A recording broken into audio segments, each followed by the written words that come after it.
there's a lot of times in my childhood where we had to get up and leave at the wee hours of the night, you know. And so, but now I'm an adult. I understand that there is no war going on. There is, like, we don't have to go from one refugee camp to another refugee camp. There's nothing happening. It's all good. You just But your central nervous airport. system doesn't know that. Right. And right. so, but you have to like really reprogram yourself in that moment. Yeah. And that's doing your own therapy work right there. That's the inner work that when people say doing the inner work, that's what they're referring to is becoming aware of your automatic responses and then rewiring those in a way that's conducive to your new flavor of success. Right, exactly. So I'm gonna try to respect our time here. You mentioned boundaries earlier on in the episode. You didn't touch on it more deeply. Can you?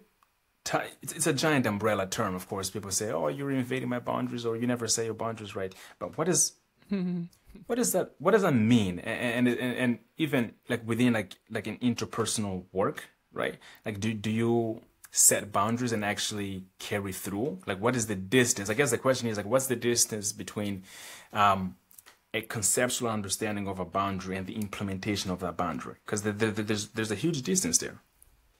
So let me give a example. So for anyone who grew up with, we'll just say there's a child who grew up with an alcoholic parent. And when the parent would get really drunk, they would trample on your boundaries, your personal space. They would be disrespectful. They would yell at you. They would hit you, whatever. Okay. That person is going to grow up with a skewed version of reality. They're going to think it's okay unconsciously to be mistreated. And that's just low self-worth.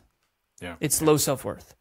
And I always thought that self-belief was the most important thing, and it is. But the second most important thing is self-worth.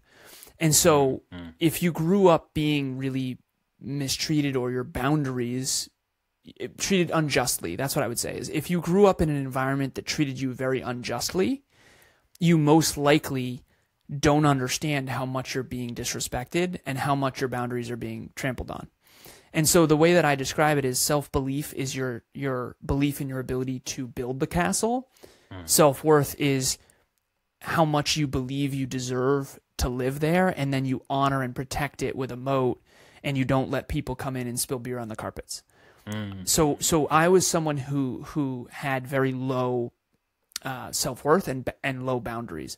So I was so mistreated at times and so bullied in high school and different things and just growing up and all that I didn't understand this Richter scale. And I'll explain the Richter scale quickly.